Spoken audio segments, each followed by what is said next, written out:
Hey Patreon viewers, I hope you're doing okay. Matt Easton here, of course, Schola Gladiatore. So I'm quite shattered. I'm just back from running our skirmish event, which is a kind of, is it a spin-off of Fight Camp? Not exactly, it's like a mini Fight Camp, but with a few different things. And actually, I'm really happy with how it went. It was awesome. I am shattered from it, so that's why there hasn't been so many videos going up in the last week, because I've been preparing for that event.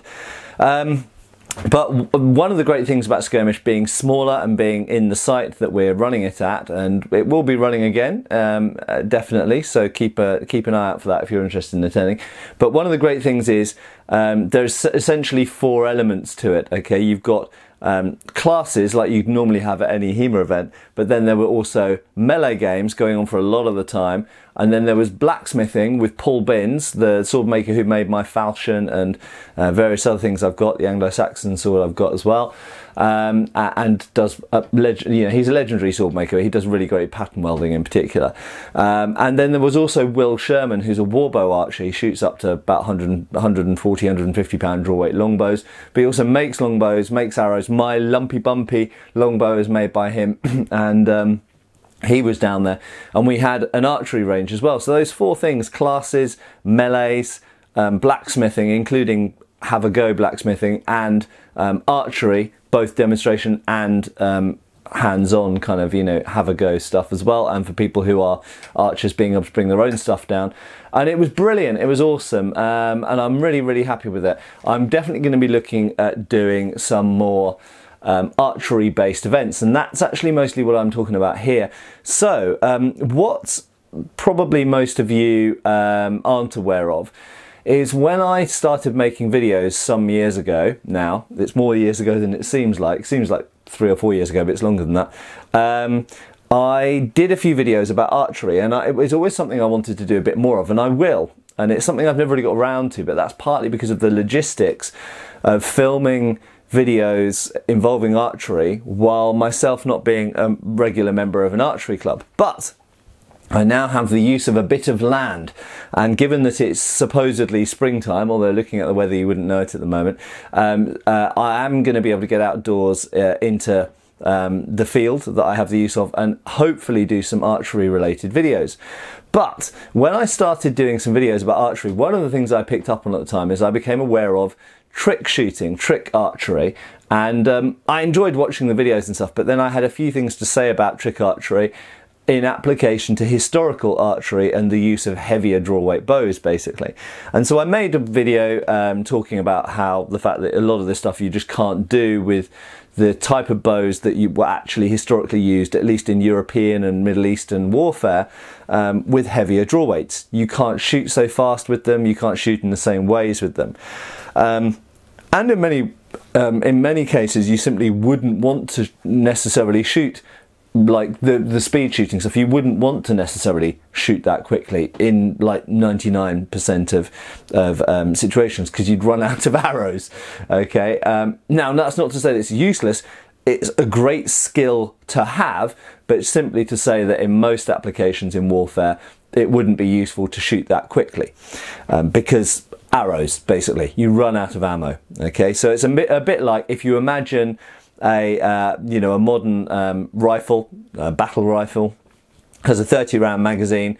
If you could make the rate of fire like 17 times faster, that wouldn't offer any advantage in modern warfare, because you can still only carry the same amount of ammunition, the same amount of magazines.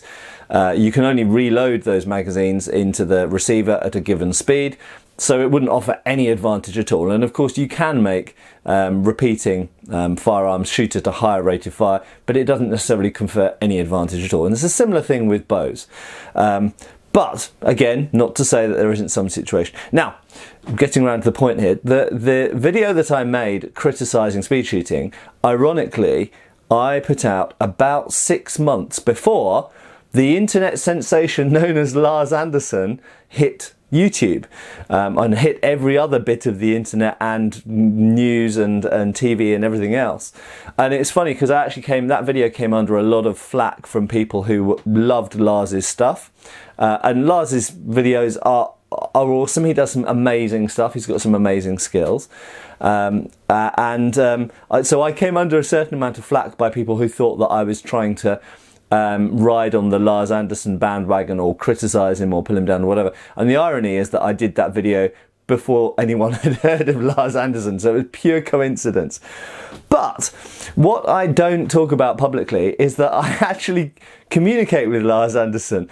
So Lars Anderson actually messaged me some years ago now, and to basically address this video, and I told him, I said, look at the date on the video. It predates your videos, so this wasn't actually aimed at you. But here are my points, and he took it all on board. And you know what, Lars is a fairly down-to-earth guy, and I actually feel a bit sorry for him because he is someone who has got really cool shooting skills. Okay, yeah, he doesn't pull very high draw weights, and he's in some ways you could say he's not doing historical archery, but he's developed some skills which undoubtedly are historical, and he's doing some things that hardly anybody else can do, which is super cool.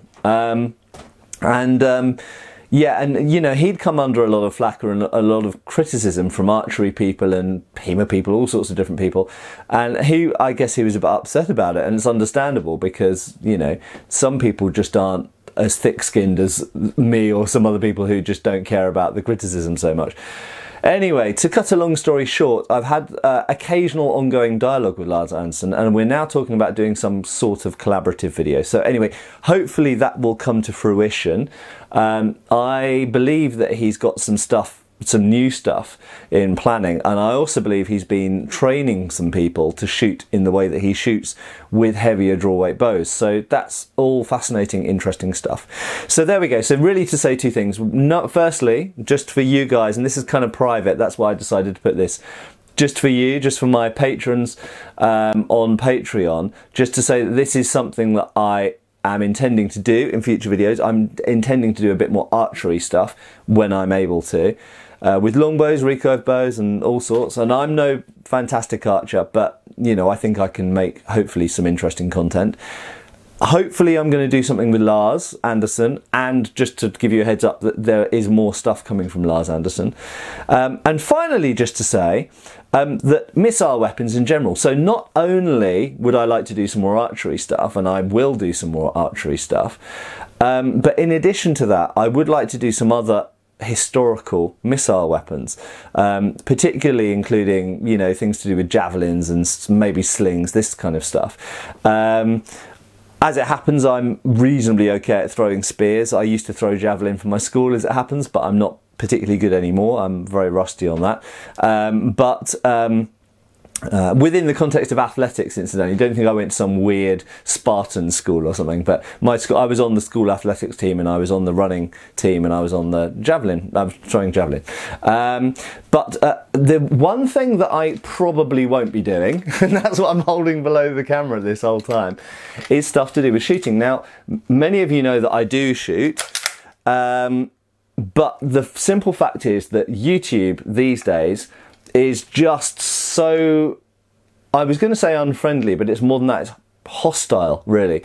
It's become hostile to firearms related material, and so really I would love to do some firearms related videos, but I don't know that it's worth it. It could jeopardize my channel, and what I don't want to find is if I make videos about SMLEs, or if I make videos about even black powder shooting, because that's what I generally do, I usually use muzzle loaders.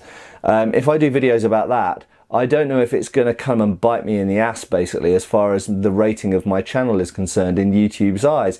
At the moment, YouTube as an organisation don't seem to have any issue with the fact that my channel covers things to do with bladed weapons and bows and stuff like this. They don't have an issue with that.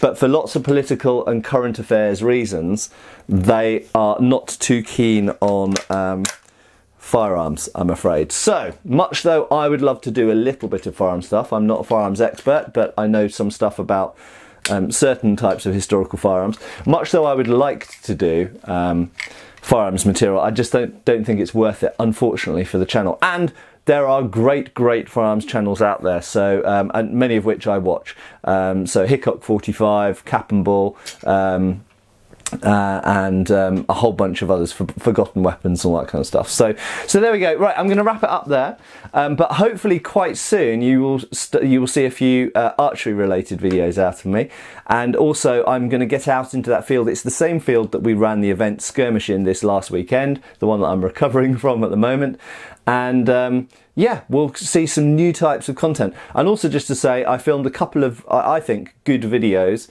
at Skirmish. One of those is archery related, and they'll be coming up on the public channel really soon, within the next week probably. Okay, cheers for watching, folks, and cheers again for your patronage, or patronage, whichever way you prefer to say it, and I will see you in the next video really soon. Cheers, folks. Thanks for watching. Please subscribe. We have extra videos on Patreon, and you can follow us on Facebook.